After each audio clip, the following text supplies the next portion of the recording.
আবারও নতুন একটি ভিডিও নিয়ে চলে আসলাম। আগে তোমাদেরকে এটার প্রশ্নটা দিয়েছিলাম, এখন আমি এটার সমাধানটা করিয়ে দিব। আর আমি এখানে একটা কথা বলে রাখি, তোমাদেরকে আমি আর প্রশ্নটা আর বারবার রিপিট করবো না, আমি শুধু আনসারগুলো বলে যাবো, তোমরা মন দিয়ে শুনবে। আর যারা প্রশ্নটা দেখোনি এখনো, তারা চাইলে এই প্লেলিস্ট থেকে প্রশ্নটা দেখে নিতে পারো। আমি আবারও তোমাদেরকে বলবো, তোমরা আনসার দেখার আগে আগে প্রশ্নগুলো দেখে নিবা, তাহলে তোমাদের আনসারটা দেখতে অনেক সুবিধা হবে। তাহলে চলো শুরু করা যাক। এখানে এখানে একটা বঙ্গবন্ধু শেখ মুজিবুর রহমান একটা উদ্দীপক দেওয়া হয়েছে, যা আমি তোমাদেরকে গত ভিডিওতে বলেছিলাম। এখন জাস্ট আমি উত্তরগুলো বলে যাচ্ছি, তোমরা মন দিয়ে শুনো। দেখো, এখানে কাজ একের মধ্যে বলা হয়েছে, বঙ্গবন্ধু শেখ মুজিবুর রহমানের শিক্ষা জীবনে কোন ঘটনা তার উদারতার প্রমাণ দেয়। দেখো, এখানে উদ্দীপকের মধ্যে ওটা ছিল, ওটার উত্তরটা হচ্ছে বঙ্গবন্ধু শেখ মুজিবুর রহমানের শিক্ষা জীবনের এক ঘটনার তার উদারতার প্রমাণ পাওয়া যায়। তিনি যখন ঢাকা বিশ্ববিদ্যালয়ের ছাত্র ছিলেন, তখন এক দরিদ্র সহপাঠীর অবস্থার প্রতি খুবই মর্মাহত হন। সহপাঠীটি পরীক্ষা দিতে পারছে না, কারণ তার খাতা কলম এবং পরীক্ষার ফি জমা দেওয়ার অর্থ ছিল না।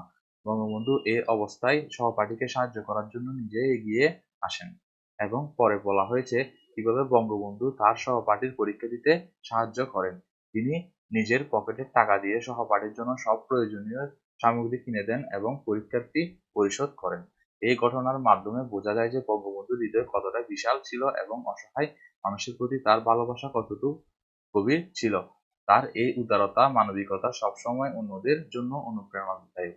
আচ্ছা, এখন আসি দলগত কাজ 2 এ আসি। দলগত কাজ 2 এর মধ্যে বলা হয়েছে, বঙ্গবন্ধুর উদারতা ও মানবিকতার গল্প শুনে তোমার মধ্যে কি পরিবর্তন এসেছে। দেখো, এখানে প্রথম পয়েন্টে বলা হচ্ছে সহানুভূতি ও সহমর্মিতা বৃদ্ধি, দ্বিতীয়তে বলা হয়েছে উদারতা ও দানশীলতা, তারপর বলা হয়েছে মানবিকতা এবং নেতৃত্বের গুণাবলী। তারপর আসি, এখানে এখানে বলা হয়েছে বঙ্গবন্ধুর এই গল্প শুনে তোমার মধ্যে কি কি পরিবর্তন আসবে, 3 বন্ধু তালিকা করে দেখাও। এখানে 3 বন্ধুর তালিকা করে দেখানো হয়েছে, প্রথম বন্ধু, দ্বিতীয় বন্ধু, তৃতীয় বন্ধু। এখানে প্রথমে বলা হয়েছে মানুষের প্রতি আরো সহানুভূতিশীল হওয়া, এবং দ্বিতীয় বন্ধু হচ্ছে প্রয়োজনীয় মানুষদের সাহায্য করার চেষ্টা করা, এবং তৃতীয় বন্ধু হচ্ছে প্রয়োজনীয় মানুষদের সহযোগিতা করার চেষ্টা করা। তারপর হচ্ছে এখানে বলা হয়েছে অন্যদের প্রতি সহায়তা প্রদান করা কতটা গুরুত্বপূর্ণ, এর মাধ্যমে কতটা ইতিবাচক প্রভাব ফেলা সম্ভব। নিজেদের অর্থ, সময় এবং জ্ঞান অন্যদের সাথে ভাগ করে নেওয়ার জন্য আরো বেশি উৎসাহিত হতে পারি। তারপর এখানে তৃতীয় বন্ধু বলা হয়েছে দাতব্য প্রতিষ্ঠানে দান করতে পারি, স্বেচ্ছাসেবক হিসেবে কাজ করতে পারি, অথবা অন্য যে কোনো উপায়ে সমাজের উন্নয়নের অবদান রাখতে পারি। তারপর লাস্টেটা হচ্ছে বন্ধুরা সমাজের বৈষম্য ও অন্যায়ের বিরুদ্ধে আরো বেশি সোচ্চার হতে পারে, তারা ন্যায় বিচার ও সমতার জন্য লড়াই করার জন্য কাজ করতে পারে। তারা বুঝতে পারে যে সকল মানুষের সমান অধিকার ও সুযোগের অধিকারী। শেষ, তারপর আসি আমি, এখানে এখানে তোমাকে একটা উদ্দীপক দেওয়া হয়েছিল এবং বেগম রোকেয়াকে নিয়ে, এবং এই এই এই বেগম রোকেয়াকে নিয়ে এই প্রশ্নটা জিজ্ঞেস করা হয়েছে, বঙ্গবন্ধু ও বেগম রোকেয়ার উদারতার মধ্যে কি মিল আছে, সমাজের উন্নয়নে উদারতা ও মানবিকতার ভূমিকা কতটা গুরুত্বপূর্ণ, এই দুটি গল্প আমাদের সমাজে কি বার্তা দেয়। এখানে 3টা প্রশ্ন আছে, এই 3টা প্রশ্নের উত্তর এখানে দেওয়া আছে। যেমন দেখো, প্রথমে হচ্ছে যে এখানে কাজ 3 এর মধ্যে, যেমন এই দেখো, বঙ্গবন্ধু শেখ মুজিবুর রহমান ও বেগম রোকেয়ার উদারতার মধ্যে মিল আছে। দেখো এখানে কোন কোন পয়েন্টগুলোতে মিল আছে। প্রথম হচ্ছে অসহায়দের প্রতি সহানুভূতি, বঙ্গবন্ধু ও বেগম রোকেয়া উভয়েরই হৃদয় ছিল অসহায় মানুষের প্রতি সহানুভূতিশীল। তারপর হচ্ছে অন্যের সাহায্যে এগিয়ে আসা, তারপর হচ্ছে মানবিকতার প্রতি বিশ্বাস। তারপর এখানে বলা হয়েছে সমাজের উন্নয়নে উদারতা ও মানবিকতার ভূমিকা। দেখো, প্রথমটা হচ্ছে সামাজিক বৈষম্য হ্রাস, তারপর হচ্ছে সকলের জন্য সুযোগ সৃষ্টি, সামাজিক ঐক্য ও স্থিতিশীলতা বৃদ্ধি। এবং শেষ প্রশ্নের মধ্যে বলা হয়েছিল তোমাকে এই দুটি গল্প আমাদের সমাজে যে বার্তা দেয়, মানে কি বার্তা দিচ্ছে এই এই ঘটনাটা। দেখো, এখানে অন্যের প্রতি সহানুভূতিশীল হওয়া, আমাদের অন্যদের প্রতি সহানুভূতিশীল হওয়া উচিত এবং তাদের দুঃখ কষ্ট বোঝার চেষ্টা করা উচিত। অপরের সাহায্যে এগিয়ে আসা, যখন আমরা দেখি যে অন্যদের সাহায্যের প্রয়োজন, তখন আমাদের এগিয়ে এসে তাদের সাহায্য করা উচিত। তারপর তারপর বলা হয়েছে মানবিক মূল্যবোধের প্রতি শ্রদ্ধাশীল হওয়া, এবং দেখো আমাদের মানবিক মূল্যবোধের প্রতি শ্রদ্ধাশীল হওয়া উচিত, এবং সকলের মানুষের সাথে সম্মানের সাথে আচরণ করা উচিত। আচ্ছা, এখন আসি, এখন কাজ 4 নম্বরে একটা ক্ষুদ্র নৃগোষ্ঠীর একটা উদাহরণ দেওয়া হয়েছে, এবং ওই ক্ষুদ্র নৃগোষ্ঠীর ওই উদাহরণটার মধ্যে বলা হয়েছে, দেখো আমি আবার পিছনে চলে যাচ্ছি, সরি, আসলে দেখো এখানে প্রশ্নটা হচ্ছে এটা ক্ষুদ্র নিগোষ্ঠী নিয়ে।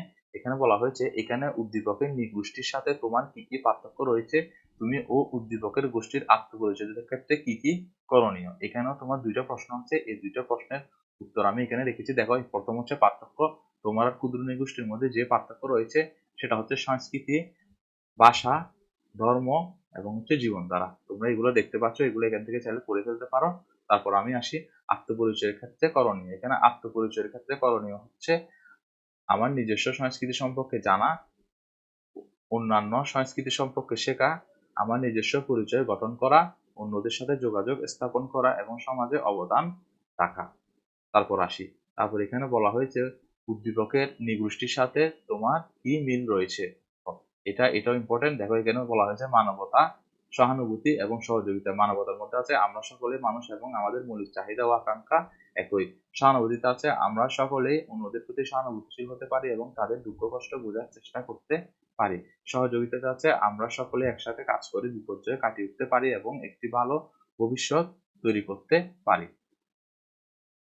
তারপর আসি, তারপর এখানে একটা চিত্র দিয়ে বলা হয় যে এটা তো তোমরা তো বুঝতেছো, এটা একটা ট্রাফিকের নিয়ম নিয়ে প্রশ্নটা।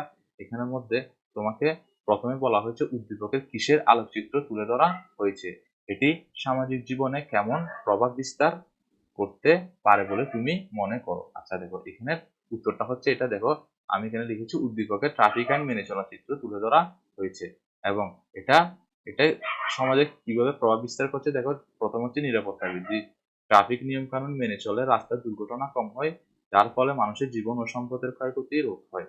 তারপর বলা হচ্ছে নিয়ম মেনে চললে পথচারী, যানবাহন চালক এবং অন্যান্য যাত্রীদের নিরাপত্তা বৃদ্ধি পায়। তারপর হচ্ছে যানজট হ্রাস, যানজট হ্রাসের মধ্যে আছে যানবাহন চালক যদি নিয়ম মেনে চলে তাহলে যানজট কম হয়, যানজট কম হলে সময় জ্বালানির অপচয় কম হয় এবং পরিবেশ দূষণও কমে। শৃঙ্খলা বৃদ্ধি, তারপর আছে সামাজিক সচেতনতা বৃদ্ধি এবং এখানে এটাই আছে, এখানে আর নাই। আর এটা হচ্ছে লাস্টের প্রশ্নটা। এখানে তোমাকে এখানে বলা হয়েছে তুমি কিভাবে এই এই কাজটাতে সহায়তা করতে পারো। এখানে বলা হয়েছে একটি বড় ভাষা মডেল হিসেবে আমি ট্রাফিক নিয়ম বাস্তবায়নে সরাসরি ভূমিকা পালন করতে সক্ষম নই, তবে আমি নিম্নলিখিত উপায়ে সহায়তা করতে পারি। প্রথম হচ্ছে সচেতনতা বৃদ্ধি। এখানে আছে আমি ট্রাফিক নিয়ম কানুনের গুরুত্ব সম্পর্কে মানুষকে শিক্ষিত করতে পারি, আমি ট্রাফিক নিয়ম কানুন লঙ্ঘনের ঝুঁকি ও পরিণতি সম্পর্কে মানুষকে সচেতন করতে পারি। তারপর তথ্য প্রদান, আমি ট্রাফিক নিয়ম কানুন, ট্রাফিক আইন এবং যানবাহন নিয়ন্ত্রণ সম্পর্কে তথ্য প্রদান করতে পারি, আমি মানুষকে তাদের এলাকার ট্রাফিক পরিস্থিতি সম্পর্কে আপডেট তথ্য সরবরাহ করতে পারি। এবং তুমি এখানে চাইলে এই দেখো প্রযুক্তিগত তুমি সমাধান করতে পারো, গবেষণা ও উন্নয়নের সমাধান কাজ করতে পারো, সহযোগিতা ও সমন্বয়। তুমি এখানে সবগুলো লেখা দরকার নেই, তিনটা ভালো করে যদি দেখো তাহলেই হবে। আর এই পাঁচটার দরকার নেই, তিনটা তোমরা ভালো করে দেখো। আর এখানে এটা প্রশ্নটা এতটুকু পর্যন্ত। সবাইকে ভিডিওটা দেখার জন্য ধন্যবাদ। আর তোমাদেরকে আরেকটা আমি কথা বলে রাখি, সেটা হচ্ছে তোমাদের পরীক্ষার আগের দিন রাতে আমি কিছু সাজেশন দিব, ওটা ওটা ওটাও দেখবা। প্লাস এটাও ইম্পর্টেন্ট আছে, ওটাও ইম্পর্টেন্ট আছে। এখন কথা হচ্ছে ওটা আরো বেশি ইম্পর্টেন্ট, কারণ তোমরা যদি এটা যদি ভালো মতো যদি প্র্যাকটিস করতে না পারো তাহলে ওটা তোমরা কিছু বুঝবা না। এই জন্য তোমাদের উচিত হলো এখন আমি যে ভিডিওগুলো দিচ্ছি ওই ভিডিওগুলো দেখে দেখে তোমাদের বেসিকটা একটু ক্লিয়ার করে ফেলা। তারপর আমি পরীক্ষার আগের দিন যেই সাজেশনটা দিব ওটা তোমরা দেখলে তোমাদের